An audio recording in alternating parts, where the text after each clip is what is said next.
So guys मैं पहुंच चुका हूं रेजिडेंसी की सीमेंट्री में, यानी कब्रिस्तान में। गाइस मेरे पीछे आप ये पेड़ देख सकते हैं, कितना पुराना पेड़ है और ये देखने से डरावना लग रहा है।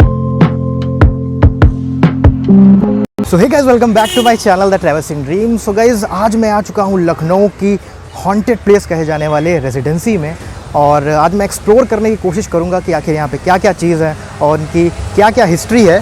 सो मैं आपको इस वीडियो के थ्रू दिखाने वाला हूँ आज रेजिडेंसी का एक एक वो बिल्डिंग, एक एक वो कंपोनेंट जो यहाँ पर मौजूद है और जिसके बारे में तरह तरह की बातें कही जाती हैं, वो मैं आज आपको इस वीडियो के थ्रू दिखाने वाला हूँ। तो ये वीडियो बहुत ज़्यादा अमेजिंग होने वाला है। सो इस चैनल को सब्सक्राइब करना बिल्कुल भी मत भूलिएगा ऐसे और अमेजिंग वीडियोज़ के लिए। सो चलिए चलते हैं अंदर और देखते हैं हमें क्या मिलता है। So let's get started.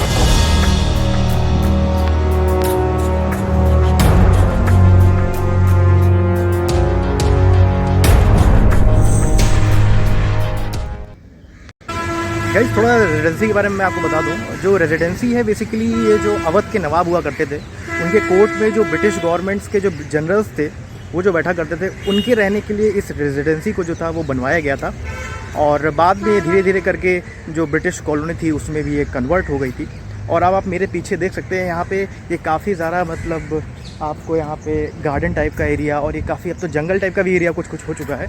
और पहले तो ये इससे भी ज़्यादा खंडहर टाइप का एरिया हुआ करता था, क्योंकि जब यहाँ पे सीज़ ऑफ लखनऊ हुआ तो उस टाइम में यहाँ पे कई सारी बहुत सारी यहाँ पे शेलिंग हुई, तो उसकी वजह से काफ़ी ज़्यादा डिस्ट्रॉय हो गया था।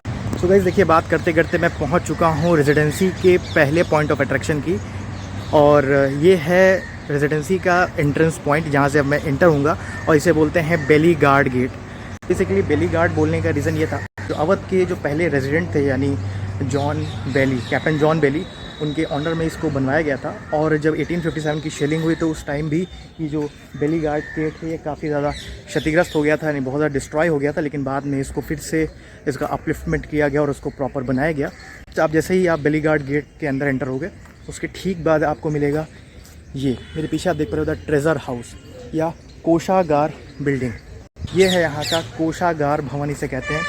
इसको जब 1857 यानी सीज़ ऑफ लखनऊ या फिर विद्रोह जब चल रहा था, उस टाइम में इसको जो यहाँ पे ऑर्डिनेंस फैक्ट्री की तरह, इसका सेंट्रल पार्ट है, इसे ऑर्डिनेंस फैक्ट्री की तरह यूज़ किया जाता था। मतलब यहाँ पे जो भी ये इनफील्ड राइफल्स और जो कार्ट्रिजेस होते थे उनको यहाँ पे स्टोर करके रखा जाता था।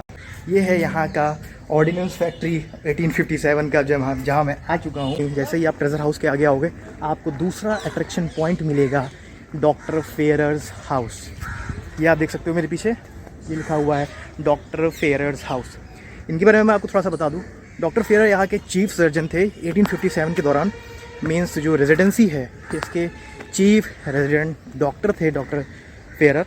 और जो यहाँ पे जब शेलिंग हो रही थी, यानी जब सीज़ ऑफ लखनऊ था, तो उस टाइम में जो बच्चे और महिलाएं थीं उन्हें यहाँ पर अंडरग्राउंड में छिपा कर भी रखा गया था। ये डॉक्टर फेयर्स हाउस के जो नीचे का एरिया है, शायद यहीं पे जो महिलाएं थीं या जो बच्चे थे उन्हें यहीं पर छुपा कर रखा गया था सेफ्टी इंश्योर करने के लिए। और जो सर हेनरी लॉरेंस थे, जो 1857 के दौरान ब्रिटिश गवर्नमेंट या फिर जो ब्रिटिश आर्मी को कमांड कर रहे थे, उनकी भी डेथ यहीं डॉक्टर फेयर्स हाउस में इलाज के दौरान हो गई थी। चलते चलते आ चुके हैं नेक्स्ट डेस्टिनेशन पे, भोजशाला या बैंक्वेटिंग हॉल। तो मैं ये आपको दिखाता हूँ, ये मेरे पीछे आप देख सकते हैं, ये है भोजशाला या बैंक्वेटिंग हॉल। तो दोस्तों गाइस, ये है यहाँ की बैंक्वेट हॉल। Amazing really. जो यहाँ का स्ट्रक्चर है वो आप देख के मतलब मज़ेदार है। ये देखिए, यहाँ पर वुडन वर्क भी यूज़ किया गया है, और देखिए ये जो वुड यूज़ की गई है अभी तक ख़राब नहीं हुई है। ये एक बहुत बड़ा पॉइंट है यहाँ का, नोट करना चाहिए आज के हमारे इंजीनियर्स को। सबसे गंदा काम मुझे ये लगता है, ये जो लोग ये नाम इस पे अपने लिखते हैं ना, ये बहुत गलत चीज़ है। ये हमारी धरोहर इस तरह से बर्बाद नहीं करना चाहिए।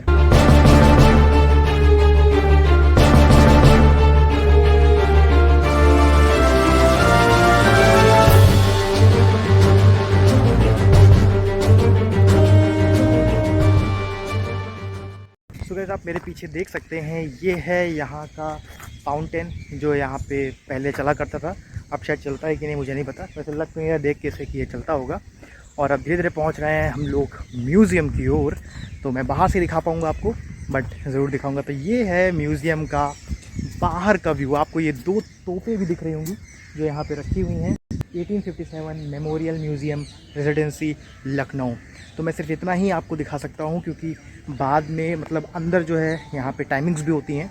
शायद 10 बजे से टाइमिंग है, तो टाइम तो खैर हो भी चुका है, लेकिन जो कैमराज वगैरह हैं या जो फ़ोटोज़ वगैरह है वो यहाँ पे रेजिडेंसी के अंदर नहीं अलाउ होती हैं। तो ये कल बाहर से आप देख लीजिए, ये है रेजिडेंसी बस। और भाई साहब अब सूर्यदेव हो गए हैं हम पे मेहरबान। तो ये हो चुका है अब यहाँ का मौसम। ओए होए होए, बहुत ही गजब मौसम। अब आ रहा है असली मज़ा। सो गाइज़, ये है वो तोप यानी कैनन जो यूज़ की गई थी 1857 के रिवोल्ट में, यहाँ की जो ब्रिटिश आर्मी थी उसके द्वारा। तो ये है, और साथ में यहाँ पे ये भी थोड़ा सा मैं क्लोज़ व्यू आपको दिखाता हूँ इस तोप यानी कैनन का। गाइस मेरे पीछे आप ये पेड़ देख सकते हैं, कितना पुराना पेड़ है, और ये देखने से ही डरावना लग रहा है कि अगर रात में यहाँ पे कोई आ जाए, कोई बंदा मतलब हिम्मत ही नहीं करेगा आने की। सो गाइस मैं पहुँच चुका हूँ रेजिडेंसी की सीमेंट्री में यानी कब्रिस्तान में, और बेसिकली आप देख सकते हो यहाँ पे कितनी सारी पीछे कब्रें बनी हुई हैं। जंगल टाइप का एरिया है, क्योंकि यहाँ पे प्रॉपर दिख नहीं रहा क्योंकि बारिश का मौसम है। तो यहाँ पे कई सारे जो पेड़ पौधे हैं वो भी उग आए हैं, लेकिन मैं थोड़ा सा आपको पास चल के दिखाता हूँ। बेसिकली जब दोस्तों 1857 का टाइम था, यानी सीज ऑफ लखनऊ था, तो उस टाइम में जैसे मैंने आपको बताया यहाँ पे 3500 लोग थे और लगभग 2000 जो ब्रिटिश सैनिक थे वहाँ पे इस टाइम पे थे, और उनकी मौत हो गई थी यहाँ पे। तो उन्हीं की जो मेमोरीज़ में थी, उनकी जो कब्रें हैं वो यहाँ पर बनाई गई हैं। पर गाइस ऐसा कहा जाता है कि लोग यहाँ पर आने से डरते हैं, यहाँ पे तरह तरह की आवाज़ें आती हैं रात में। तो वैसे भी यहाँ की जो टाइमिंग है वो 6 ही बजे तक है।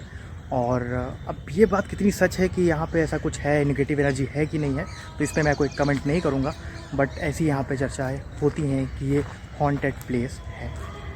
तो गाइस फाइनली मैं पहुँच चुका हूँ रेजिडेंसी की main building, residency main building, और ये है मेरे पीछे मेन बिल्डिंग जहाँ पे जो रेजिडेंट साहब थे वो रहा करते थे। ये है रेजिडेंसी की मेन बिल्डिंग। सोचिए यहाँ पे रेजिडेंट साहब रहते थे और आज हम हैं यहाँ पर। वाह अमेजिंग कितनी बड़ी बात है, ऐसे तो जाने को मिलता नहीं, ऐसे ही चले जाए इतने सालों बाद ही। तो ये है इसका एकदम आखिरी शोर। ये देखिए मैं आ चुका हूँ मेन बिल्डिंग के नहीं रेजिडेंट साहब की पहले फ्लोर पे। तो आप देख सकते हो, तब मजबूत ना हो तो मैं आगे नहीं जाऊँगा। तो चलिए अब निकल लेते हैं, ऐसा ना हो कि ये फ्लोर भी हमारे चढ़ने से टूट जाए तो इसलिए उतर लेना ज़्यादा बेटर रहेगा।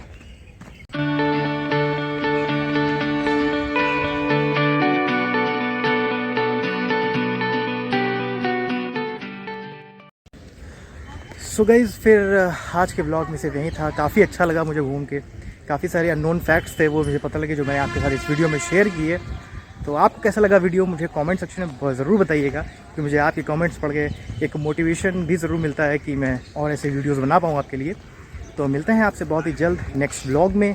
चैनल को सब्सक्राइब करना बिल्कुल भी मत भूलिएगा, और मुझे सोशल हैंडल्स पे ज़रूर फॉलो करिएगा जिसके लिंक डिस्क्रिप्शन में है। So see you soon in the next video. तब तक के लिए टेक केयर एंड जय हिंद दोस्तों।